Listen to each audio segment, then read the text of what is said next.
Hello, everybody. Welcome to another good episode of the X Factor podcast. Today, we don't got much for you for today. I'm gonna run down Monday Night Raw and NXT for you, because I did not do the review on them, and I'm just gonna tell you what I think right now. Overall, Monday Night Raw I thought was pretty good. Amazing main event. NXT, I thought that was a really good episode. Like usual, another great showing from Charlie Dempsey, of course. And Kiana James is no more contender to Tiffany Stratton, so that's going to be something to look forward to.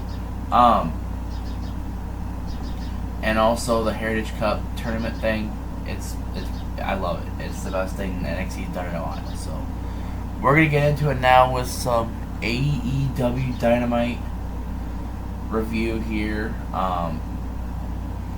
We got a lot to talk about here tonight, and we're going to start it off with Jon Moxley for his commander. And the first match of the show to start off, I thought it was a pretty decent start. I'm kind of getting tired of Commander. Every other week he shows up just to lose. I get he's good and it springboards and everything, but it's like, come on now. It's like it's almost the same guy every other week, just for him to lose. You know he's gonna lose. They're not doing anything with him besides showing him and how good he actually can be, which he's good. It's just, what is there really to do just for him to lose, kind of thing. Jon Moxley though, you know, he needed a win going into All Out, facing the winner of Orange Cassidy versus Penta. So obviously that was needed, but either way, I'm slowly getting tired of Commander.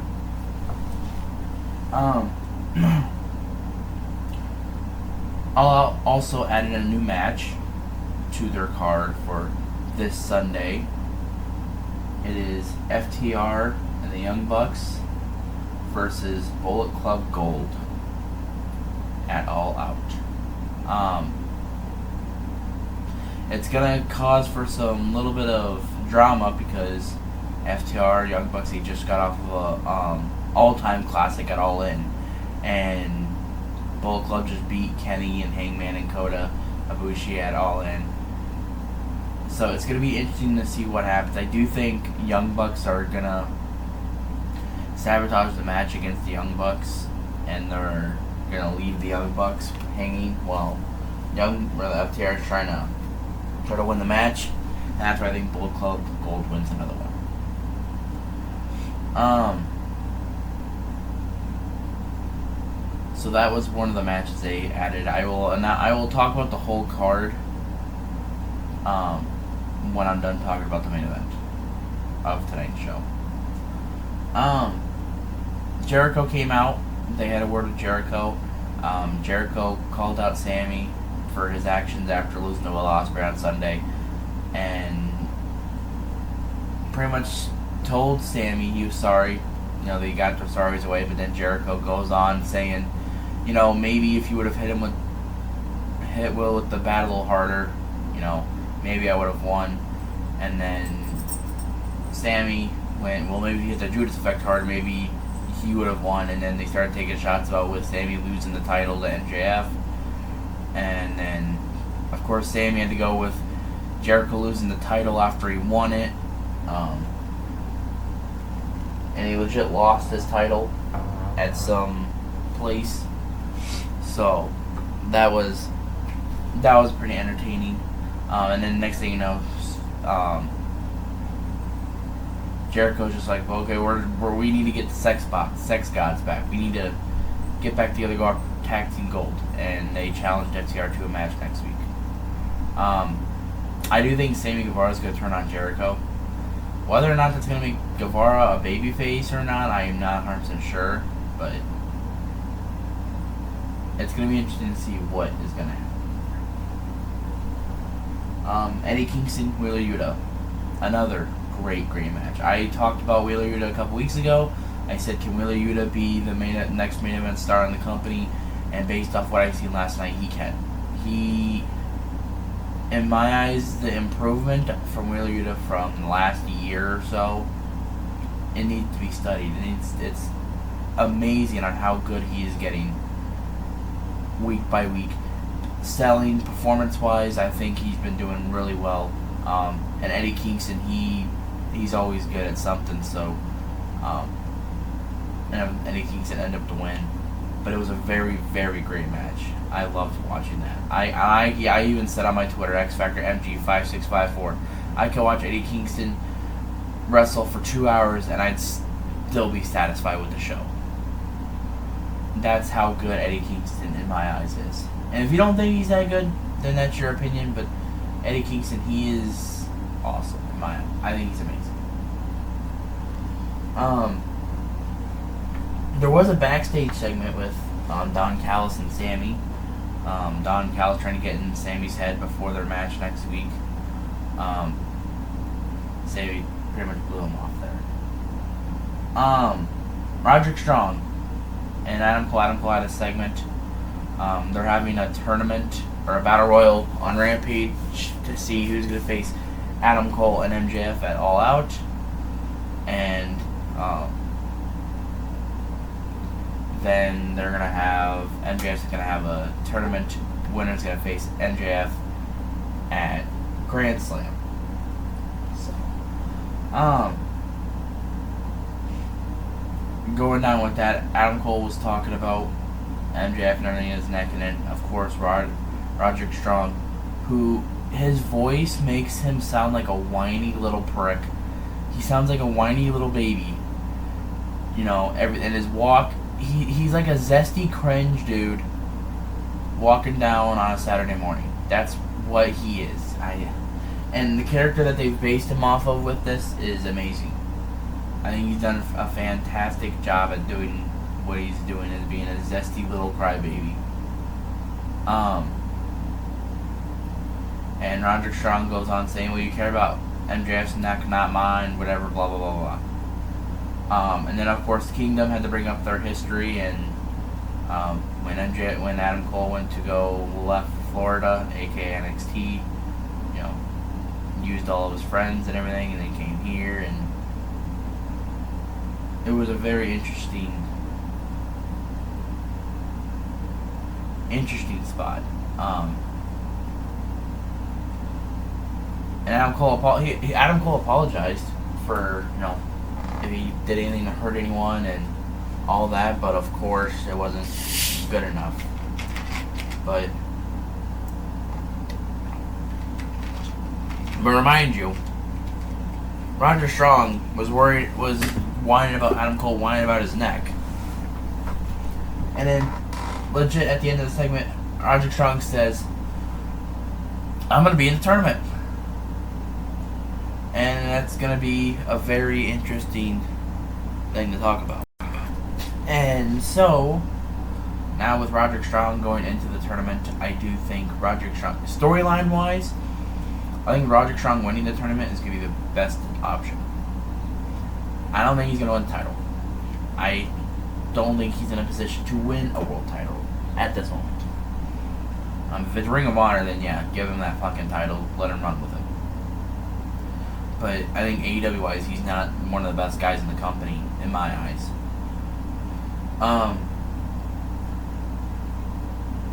Maybe we get Adam Cole and Roderick Strong match sometime down the road, based off what they're building this stuff off of. So I really do not know.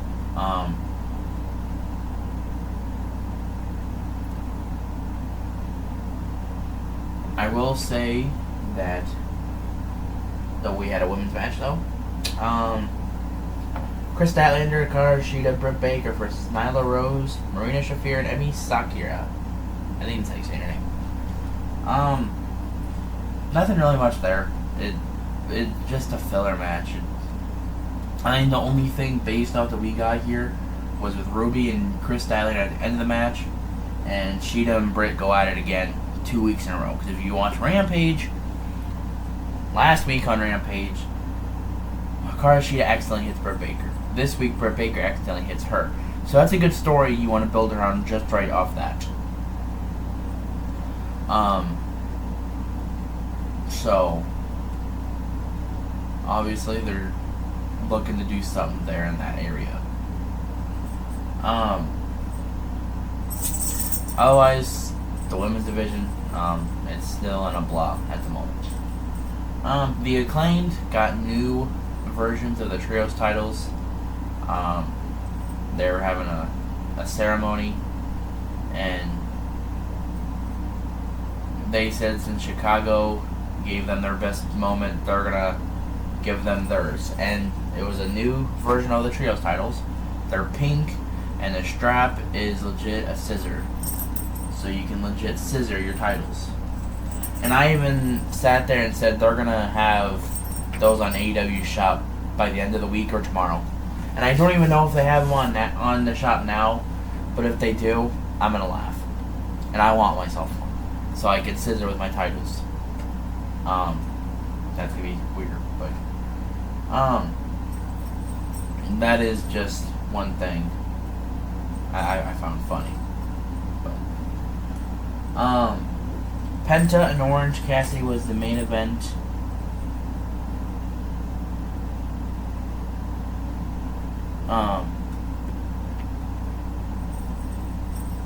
Penta and Orange Cassidy was an amazing match.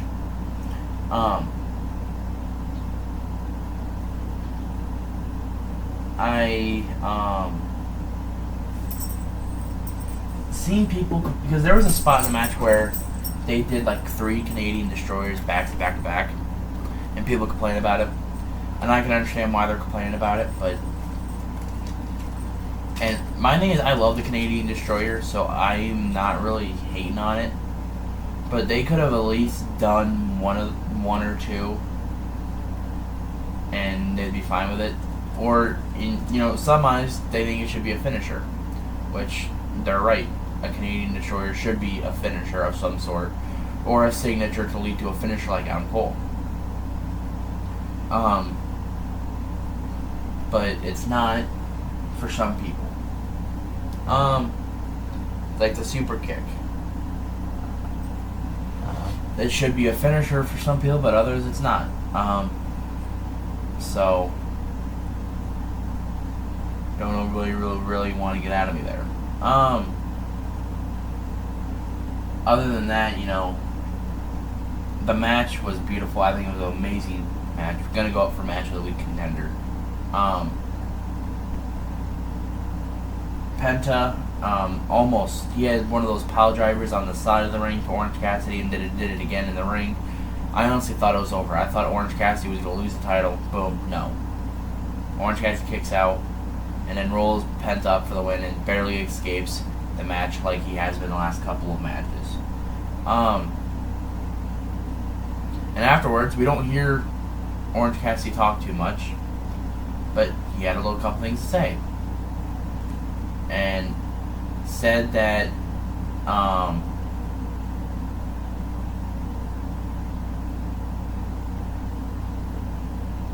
he said that he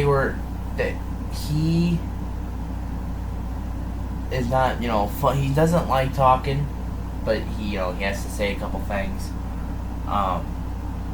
and says that pretty much that Atlantic Championship is his. That's his best thing to him, and every time he defends that title, that bag gets heavier and heavier and heavier, and says that this title is what AEW is and everything. Honestly, his promo, I thought it was very good. Very good for a guy that we don't hear often talk on TV. And honestly, if they're going that route, I want to hear him talk every week. Because, it's getting to a point where,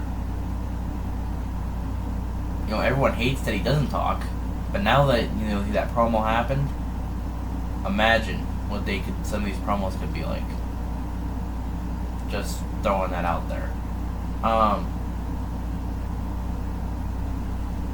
But Moxley will be facing Orange Cassidy at All Out. I do think that should main event the show because, well, since CM Punk's not on it and this card doesn't look very... The card is very weird, and I will go over the match card with you right now. Alright. Eddie Kingston and Shibata versus Wheeler Yuta and Claudio Castagnoli. We already know the history between Wheeler Yuta and Shibata when I think he was trying to go after Shibata for the title or whatever. And then also had his match with Kingston again last night. And Claudio, of course, has his history with Eddie. Just a random match put together. But that's somewhat a story building. Miro and Powerhouse Hobbs, they've been building this up for 2 weeks. And you could get somewhat of a good match out of it right there. And also, I was sitting here thinking, was it the reason Miro wasn't on TV for so long is because he didn't want to put over Powerhouse Hobbs? I'm just being curious here because I think that's... Because I find it ironic now that he's facing Powerhouse Hobbs, but is it he the reason why he wasn't on TV forever? I don't know. I'm just... that's going to be a very good match, though. I do think we can get 2 pay-per-view matches out of them. But, let's just see. FTR Young Bucks versus Bullet Club Gold. Like I said, gonna be another great match. The story building between FTR and Bullet Club, always on Collision. FTR and Young Bucks, you can already see, what's been happening the last couple of weeks. And then Bullet Club and the Elite. That's been going on for the last couple of weeks too. So the build-ups have been there. So I think they've been alright. Samoa Joe for Shane Taylor. If you don't watch Ring of Honor, then you don't really know what happens. But Shane Taylor claims he was the most dominant television champion. Samoa Joe, king of television. Boom, they're going to go at it with the Ring of Honor television title at All Out. Which I think it's a great move for both of them. Because Shane Taylor, he needs to show himself a little bit. Get himself in front of a pay-per-view crowd on AEW and show him what he can do. And Samoa Joe, you already see all of Samoa Joe, so you're getting something already out of that. Adam Cole and MJF versus, I don't know who. I did hear on Twitter that it is bad, so we're just have to see what that is later on. Ruby Soho versus Chris Statlander for the TBS title. Nothing really much with that. Ruby Soho just challenged her to a match, and they're having it. And then last night with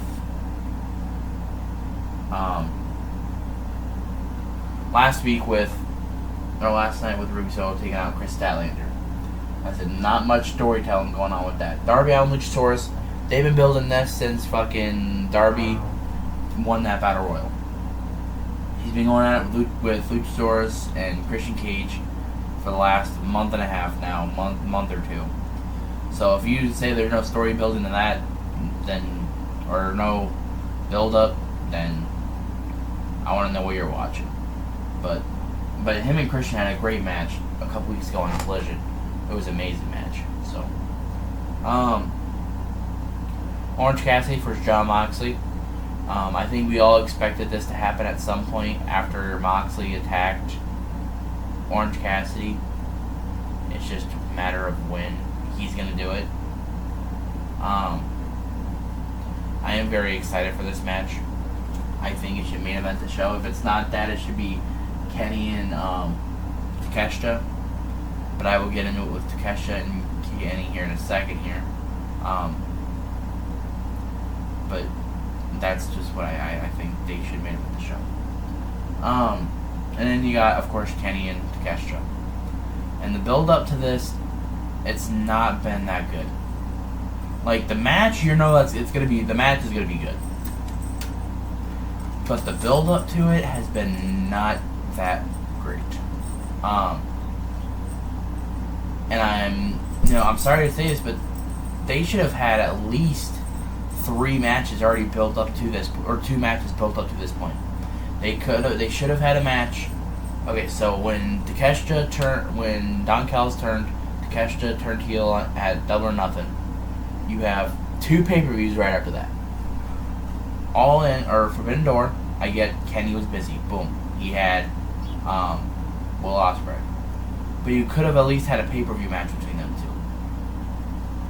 2. Then you also have All In. Boom. You can make money off that at All In. But nope, they put him in a trios match. So the build up to it has not been. You could see that they're in the build up, their story, they're building it up, but they should have at least had 2 single matches against each other up to this point. Unless they're gonna go full board and do it now, which lately AEW has had a history of building matches and then doing the matches really later on than when they need to. Hell, freaking when Keith Lee and Swerve turned on each other, we didn't even get a singles match out of them 2 yet. And honestly, we don't need to have it at this point because it's been almost a year since they turned on each other. It's the build up to Kenny and Takeshita has been pathetic. It's really been not that great. They've obviously built it up, but they should have at least had 2 matches. Both of them had a match, and then you slice them up, and then boom, winner at the rubber match on Sunday. That's what should have happened. But it didn't happen, so not really much you can get out of that. Overall, AEW Dynamite, I thought it was an alright show. Besides Kingston's match and Orange Cassidy's match, there's not really much to really talk about. It was just an okay show. Think about it, it was just an alright show.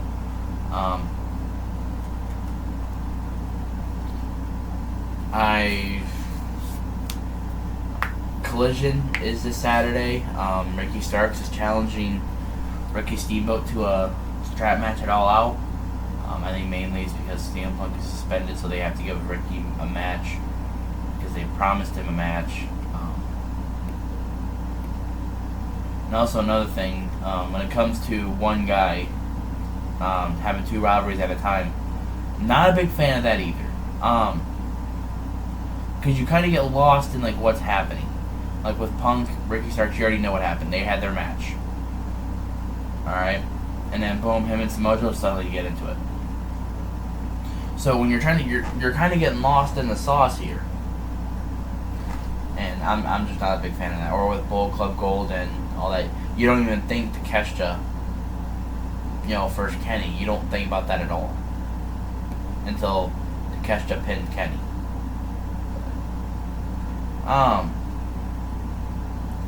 All Out, it's, and people are complaining about all in it or All Out, about how the card, the build up, which I can understand everyone's frustration with, and people are having to pay another $50 for a pay-per-view this week. Some people are not doing it, some people are doing it. It's obviously, this is probably their weakest pay-per-view they have had since starting AEW. When it comes to star power, at least, or matches, or certain matches. But people also said they didn't like the card for All In, and All In ended up being a major success. So I'm not gonna. The build-ups and the card is all weird and everything, but I bet you one thing, they're gonna have one hell of a pay-per-view. I bet you they're gonna. So, I think just the one thing is not have All Out after a week after All In anymore, because it just causes for more chaos, and that's not what you really need. But that's all I got for you today. Y'all stay tuned for I might get an episode in tomorrow. Might get one in tomorrow. There is football on tonight, so maybe I'll talk about that. I think college football's on tonight. over the weekend, I'll be talking about college football. Iowa's about to whip some Utah State ass on Saturday. I'm about to watch Payback. Gonna watch All Out. Predictions will be on the Twitter.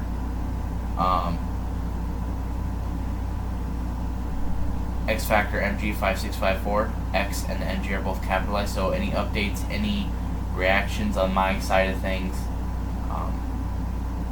go to the Twitter. And then also, I put my insight on the CM Punk situation on Twitter as well. Because there's some guy that asked what they should do about the backstage stuff. Or how could you avoid it? First off, you're not going to avoid backstage issues. You can't really just avoid them. When you're the owner, you kind of have to go through them and do something about it, you know. But also, Tony Khan also needs to have a backbone with a lot of the guys, including CM Punk. Because there have been times where you could see Punk has just walked all over Tony like it's nothing. Because he knows if Vince or Triple H were there, he wouldn't be able to do that.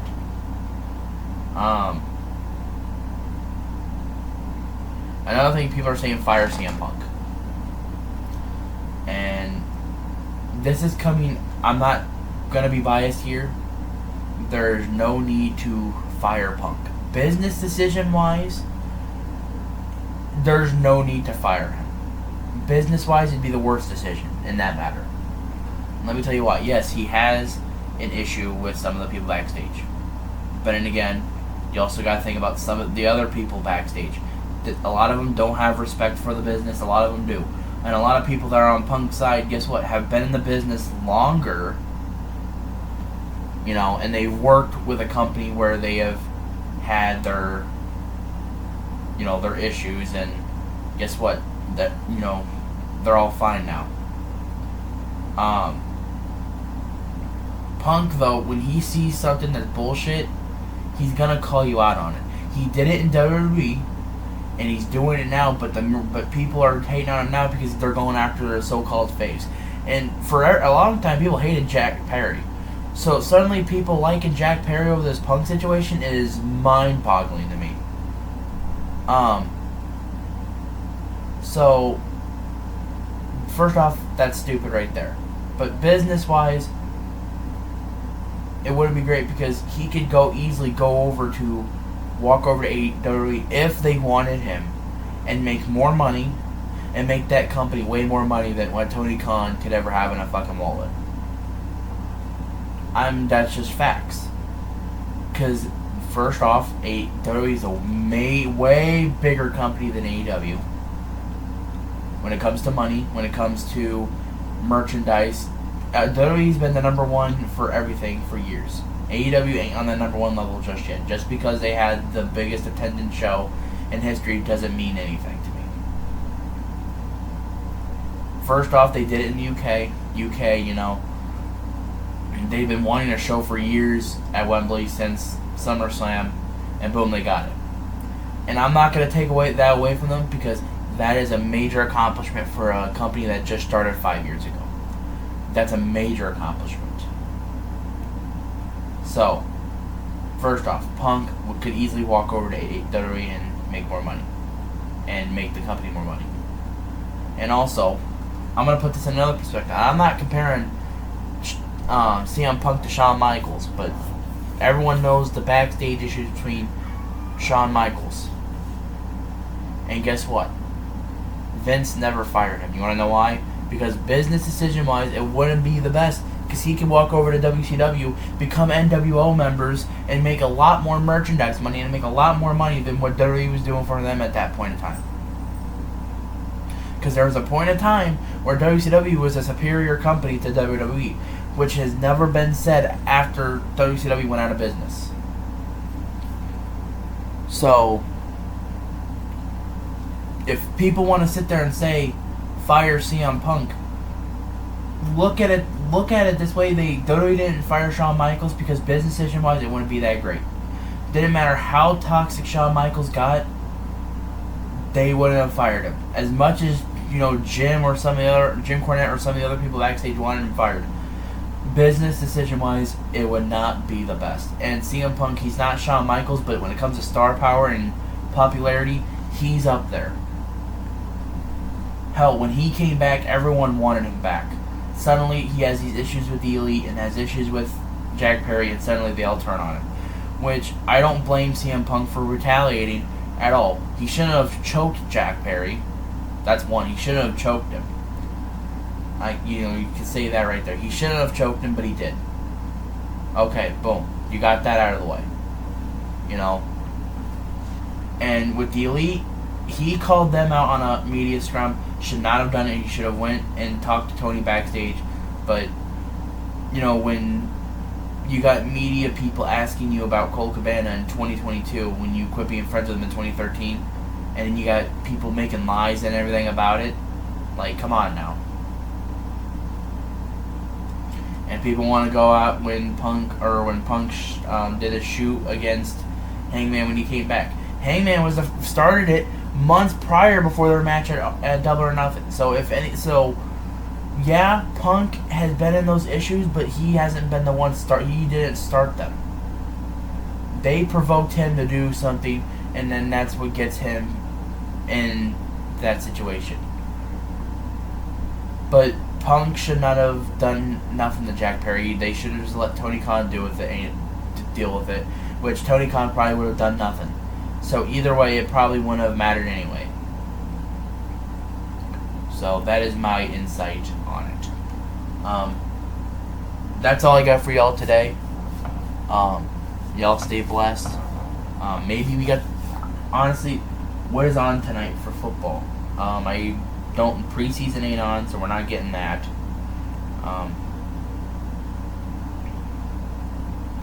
We got some other football. We got some the FCS program. Football is going on tonight. And then, of course, Florida and Utah are facing each other tonight. Arkansas State and Oklahoma, that's Saturday. So we got some college football on tonight. We got some Impact on tonight. We got some Ring of Honor tonight. Impact and Ring of Honor, I don't do much reviews on them, but if you want me to review them, comment down below. X Factor MG5654 for any updates or for any reactions, any hot takes that you have, or anything. Boom, I'm in the TikTok, or I'm in their Twitter, not TikTok. But follow the TikTok too, X Factor. I couldn't even think about my TikTok name for a second. X Factor Sports 420. That is my that's my TikTok. So y'all stay blessed, have fun, do whatever, and maybe we get the Madden content out next week. Potentially some Madden content out maybe next week, depending on if I'm getting the game or not. So y'all stay blessed.